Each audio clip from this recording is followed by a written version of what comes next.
Olá, começa aqui mais um episódio do Macro Review, o podcast de economia do C6 Bank. No programa desta semana, o assunto é a reforma tributária.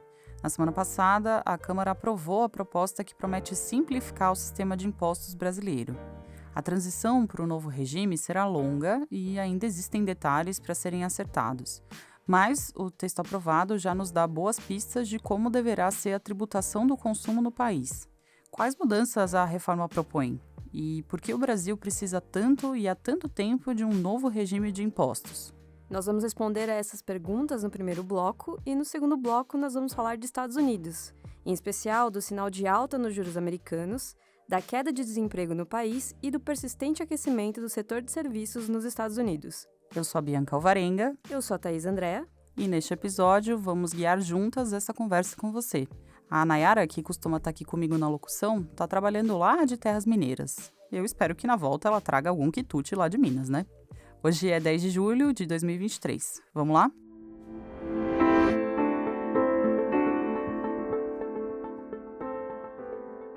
Depois de pelo menos 2 décadas de discussão em torno de uma reforma tributária, o Brasil finalmente deu um passo relevante em direção a um ambiente de negócios mais favorável. A Câmara dos Deputados aprovou, na quinta-feira passada, a proposta destinada à alteração do regime de impostos brasileiro, que é considerado hoje um dos mais complexos do mundo. Foram mais de 370 votos a favor nos 2 turnos de votação, bem acima do quórum necessário para a aprovação de uma PEC, de uma proposta de emenda à Constituição. O principal ponto do texto aprovado é a proposta de adoção de um imposto único sobre o consumo de bens e serviços, com um recolhimento em 2 frentes. É por isso, aliás, que você já deve ter ouvido por aí o termo IVA Dual. Vou explicar. A ideia central é, primeiro, substituir o IPI, PIS e COFINS, que são impostos federais, pela chamada Contribuição sobre Bens e Serviços, cuja arrecadação iria para a União. E segundo, substituir o tributo estadual ICMS e o tributo municipal ISS por um Imposto sobre Bens e Serviços, o IBS, cuja arrecadação iria para os governos regionais, estados e municípios. A proposta da reforma defende também, entre outros pontos, que o novo sistema tributário deixe de cobrar impostos no local onde o bem é produzido e passe a cobrar no local onde é consumido. E como é que funciona hoje, né? Hoje, a cobrança ocorre no lugar em que o produto é fabricado, o que resulta em guerra fiscal. Ou seja, a empresa instala sua indústria no estado ou município que cobrar menos impostos. Pode até ser benéfico para a empresa, mas nem sempre é eficiente para a economia. E essa não é a única distorção gerada pelo regime tributário atual. A complexidade vai além disso. Basta pensar que no Brasil o empresário gasta 1.500 horas por ano apenas com a tarefa de pagar impostos, segundo o Doing Business 2020, um estudo do Banco Mundial que avalia as regulações do ambiente de negócios de 190 economias do mundo. O Brasil é o pior nesse quesito de tempo gasto para pagar impostos, de acordo com esse estudo. O relatório do Banco Mundial avaliou o tempo que o dono do negócio gasta para coletar informações, calcular o imposto a pagar, preparar livros contábeis, preencher a declaração de impostos. Aliás, se você que está ouvindo a gente é empresário, conta pra gente quanto tempo você gasta com a tarefa de pagar impostos. Como é essa rotina para você? Complexa? Conta aí na caixa de comentários se o tocador que você estiver usando tiver uma caixa para deixar a mensagem. A gente quer ouvir você. Voltando ao estudo, no ranking geral, que considera ainda outros pontos como o custo de abrir uma empresa, o acesso à eletricidade, as condições de transporte, o acesso a crédito, as despesas com disputas judiciais, entre outras coisas, nesse ranking, a posição do Brasil é a de número 124. Estão juntos com o Brasil na parte mais baixa da lista, na lanterna, países como Paraguai, Argentina, Bolívia, Etiópia, Gâmbia e Moçambique. E não é difícil entender o porquê dessa posição. Existem no Brasil diversas alíquotas sobre produtos que variam de acordo com critérios, por vezes, inusitados. Alguns anos atrás, a seguinte dúvida foi a julgamento no Conselho Administrativo de Recursos Fiscais, o CARF. A dúvida era, seriam as barrinhas de cereal produtos de confeitaria ou flocos de cereal? O objetivo era definir a classificação do produto para avaliar se uma empresa alimentícia deveria pagar um IPI de 5% sobre suas barrinhas ou se ela deveria ser isenta da taxa, algo aplicado na época para os produtos obtidos a partir de flocos de cereal. Independentemente do resultado ou do mérito da decisão, a questão aqui está no fato de as empresas operarem em um ambiente que cobra tantas taxas diferentes. O imposto sobre a água de colônia, por exemplo, é menor do que o incidente sobre o perfume. Wafer é isento de imposto, enquanto o bombom não é.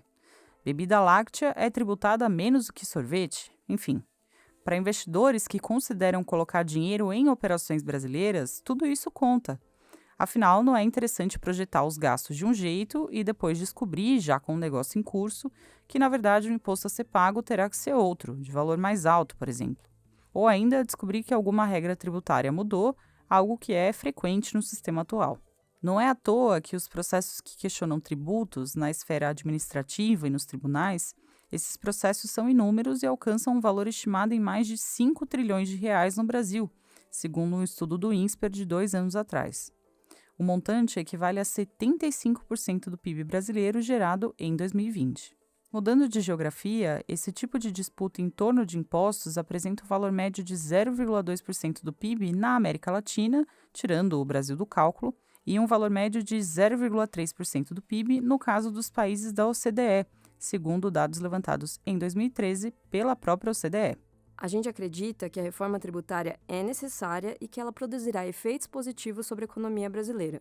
As novas regras começarão a valer em 2026, segundo a proposta, e haverá um tempo de transição de 6 anos para o novo regime, período em que vamos conviver com o sistema antigo e o sistema novo ao mesmo tempo. É provável que, nesse intervalo, o custo para empresas fazerem essa gestão dupla aumente. De qualquer forma, a carga tributária total seria a mesma, ou seja, as alíquotas dos impostos antigos seriam reduzidas para acomodar a alíquota nova aos poucos. Pode até haver dor por um tempo, mas ninguém falou que o paciente ficaria bem de imediato e sem remédio, né? Vale dizer que falta acertar diversos pontos importantes da reforma, não se sabe ainda qual será a alíquota do imposto único e de que forma o novo regime afetará a arrecadação de estados e municípios. Existem algumas incertezas e é fato que há discordâncias, como costuma ocorrer quando regras relevantes assim mudam. O que dá para dizer é que essa será a reforma possível. A gente vê que o texto vem com algumas exceções. A proposta estabelece, por exemplo, taxas menores para algumas categorias do setor de serviços. Prevê também um fundo de compensação para os estados e mantém algumas condições do sistema tributário atual. Vou citar aqui algumas delas. A primeira é o regime de tributação para pequenas empresas, o Simples. O segundo ponto a ser mantido é a Zona Franca de Manaus, que deverá seguir reduzindo ou isentando impostos de empresas que produzem na região. E o terceiro ponto é a manutenção da desoneração dos produtos que compõem a cesta básica. Bom, a proposta segue agora para o Senado, que pode propor alterações. A votação está prevista para agosto.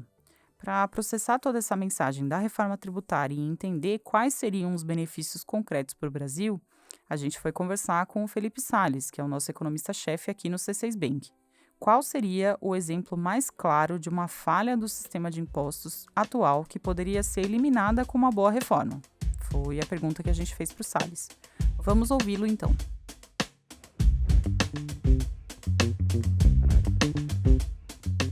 Bianca, o sistema tributário brasileiro, da forma como ele funciona hoje, gera diversas ineficiências na maneira como as empresas operam e na própria distribuição de recursos na economia. Ele nos leva a uma alocação de recursos que é ruim. O que eu quero dizer com isso? Vamos imaginar um exemplo simples. Pensa numa empresa que tem uma produção, digamos, de chocolate. Seria eficiente fabricar o produto perto do local de plantio e de colheita de cacau, certo? Certo, mas com frequência não é o que acontece no Brasil. No atual sistema brasileiro, muitas vezes compensa para a empresa fazer a produção em outro local, um local mais distante, em função de incentivos tributários, impostos mais baixos. Só que a empresa acaba por escolher, nesse caso, uma forma de fabricação que é mais custosa para a sociedade. O caminhão que faz uma viagem de centenas de quilômetros para levar o cacau até a fábrica que fica em outro estado, que é onde o empresário paga menos impostos, esse caminhão poderia, por exemplo, estar transportando outras coisas que de fato têm a necessidade de ser deslocadas. Ou seja, esse caminhão teria um uso mais eficiente para a economia. O que eu quero mostrar com esse exemplo é que, se o Brasil fizer uma reforma para corrigir essas distorções, a gente poderá ver a produtividade da economia brasileira finalmente subir no médio prazo. Esse é um ponto muito importante, porque a produtividade, que é o que torna um país competitivo de fato no cenário internacional, a produtividade do Brasil está parada faz 10 anos. E, vale lembrar, produtividade estagnada significa uma economia de crescimento anêmico. Então, sim, a gente sabe que a proposta da reforma tributária deve passar com algumas exceções. Digo, isenção ou redução de impostos para alguns setores. E a gente sabe que isso nem sempre é bom, porque, quando alguém tem vantagem, o outro acaba pagando o preço. Mas, na nossa visão, diante de tudo que a gente citou aqui, Bianca, os benefícios da reforma tributária devem superar os pontos fracos da proposta. Bom, esse foi o primeiro bloco do programa, do nosso intensivo de reforma tributária. Fica por aqui, que logo depois do recado da Larissa, eu volto para falar de internacional.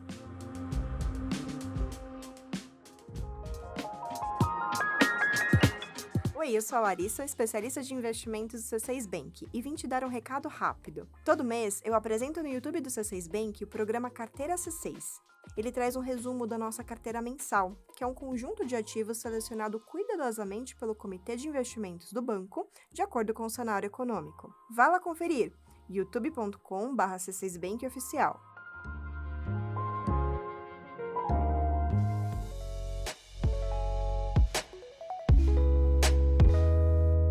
Abrindo o nosso bloco de análise internacional, eu vou falar da divulgação da ata da última reunião do Fed, o Banco Central Americano. O documento mostrou que a decisão de pausar o ciclo de alta dos juros nos Estados Unidos não foi defendida por todos os membros do Comitê de Política Monetária americano. Alguns membros defenderam que fosse adotada já em junho uma alta de 0,25 ponto percentual na taxa básica do país. Isso porque o mercado de trabalho americano segue aquecido, com o desemprego ainda próximo do menor nível em 4 décadas. E nós vamos falar mais disso daqui a pouco. Mas por que pausar a sequência de altas dos juros? A maioria dos membros observou que manter juros inalterados daria ao Fed um tempo para avaliar o desempenho da economia, ou seja, para avaliar os efeitos das altas de juros promovidas até aqui. Não significa, no entanto, o fim do ciclo de aperto monetário. A ata deixou claro que, muito provavelmente, novas altas de juros estão por vir. Nas projeções do próprio Comitê de Política Monetária americano, pelo menos mais 2 aumentos podem ser necessários até o fim deste ano para frear a inflação. Lembrando que o núcleo da inflação americana está em 4,6% no acumulado de 12 meses, segundo o índice PCE, e a meta a ser alcançada é de 2%. Por isso, nós acreditamos que o Fed optará por um aumento de 0,25 ponto percentual nos juros já neste mês. Agora, falando um pouco de mercado de trabalho americano, os Estados Unidos criaram 209 mil empregos em junho, segundo dados divulgados na última sexta-feira. Essa foi a criação de empregos mais baixa desde 2021. O ritmo de contratações está diminuindo. Apesar disso, o país continua contratando pessoas acima da média vista em 2019, antes da pandemia. Na nossa visão, o menor volume de contratações de agora está mais relacionado à baixa disponibilidade de trabalhadores do que a um possível efeito da desaceleração da economia americana. Outro dado divulgado na sexta-feira passada, a taxa de desemprego nos Estados Unidos recuou de 3,7% para 3,6%. O número de vagas abertas por desempregado está em 1,6%, ou seja, há mais de um emprego disponível para cada trabalhador procurando uma ocupação no país. Com poucos profissionais disponíveis, as empresas americanas têm tido dificuldade para contratar. Muitas vezes, para ampliar o quadro de funcionários, é necessário oferecer salários maiores. Nos últimos 12 meses, o ganho por hora trabalhada dos americanos aumentou 4,4%, o que mantém o consumo em nível elevado e pressiona os preços de produtos e serviços nos Estados Unidos. Nesse cenário de mercado de trabalho aquecido, a tarefa do Fed de levar a inflação para a meta segue desafiadora. E para terminar nosso panorama de Estados Unidos, eu vou contar que a fotografia da economia americana mostra uma atividade que sim, ainda está aquecida, mas que tem perdido fôlego aos poucos. E o curioso é que essa desaceleração não tem sido a mesma nos diferentes segmentos econômicos. A indústria e os serviços, por exemplo, vivem momentos bem diferentes. O ISM de serviços, que é um índice de gerentes de compras considerado um bom termômetro da atividade do setor e que é acompanhado muito de perto por investidores, esse índice revelou mais uma vez a força dos serviços, categoria em que entram restaurantes, hotéis, salões. O indicador subiu para 53,9 pontos e segue no campo da expansão. Toda vez que ele está acima dos 50, ele está em expansão. Quando está abaixo de 50, indica a contração do setor. Já o índice ISM para o setor de manufaturas caiu no mês passado para 46 pontos. Vale lembrar que a indústria americana está no campo da contração desde novembro do ano passado. Na nossa visão, a diferença entre os termômetros de serviços e de manufaturas tem duas explicações principais. A primeira é que o desemprego está baixo nos Estados Unidos. Como a gente comentou agora, o mercado de trabalho aquecido estimula o consumo, o que, por sua vez, impulsiona os serviços. A segunda explicação para o desempenho diferente entre o setor de serviços e manufaturas é a alta da taxa de juros, que encarece o crédito e dificulta os investimentos por empresários e donos de indústrias nos Estados Unidos.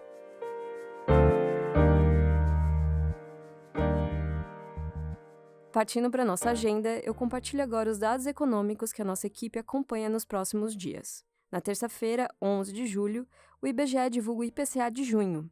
A gente projeta a deflação para o mês por causa principalmente de duas coisas: da redução do preço da gasolina e do programa de incentivo à compra de carros novos. Na quarta-feira, 12 de julho, nós veremos os dados de maio da pesquisa mensal de serviços. A gente acredita que o setor tenha registrado uma alta no mês, depois da contração no mês anterior. Também na quarta-feira, 12 de julho, nós acompanhamos os dados da inflação ao consumidor nos Estados Unidos. Nossa expectativa é de que o núcleo do índice CPI continue elevado, ainda pressionado pelo setor de serviços. Na sexta-feira, 14 de julho, sai a pesquisa mensal do comércio brasileiro do mês de maio. A gente espera que as vendas do varejo ampliado, que reúne o comércio, mais materiais de construções e veículos, a gente espera que as vendas nesse segmento tenham ficado estáveis em relação a abril. E para terminar, no domingo, 16 de julho, a China divulga o PIB do segundo trimestre de 2023. A expectativa é de uma desaceleração do crescimento chinês. Bom, é isso, chegamos ao fim do episódio. Muito obrigada a você que nos acompanhou até aqui. Aproveito para agradecer aos ouvintes que deixaram comentários no último programa. Luiz André, Renê, Cristiano, Letícia, André, Alan, muito obrigada, pessoal. Quem faz parte da equipe econômica do C6 Bank são Felipe Salles, a Cláudia Moreno, a Cláudia Rodrigues, o Eliezer Jacob e o Felipe Mack. A produção e o roteiro são desse time todo, junto com a Nayara Fraga e Bianca Alvarenga. A edição de som é da Thaís Andréa. A divulgação das redes sociais fica com a Karina Campos e a Sara Santana. Lembrando que você pode seguir o Macro Review na sua plataforma favorita de podcasts. Assim, quando a gente publicar um novo episódio, você será notificado. É bom para quem quer ficar por dentro da economia e para quem quer conhecer uma visão original dos fatos econômicos. Uma boa semana para você e até a próxima!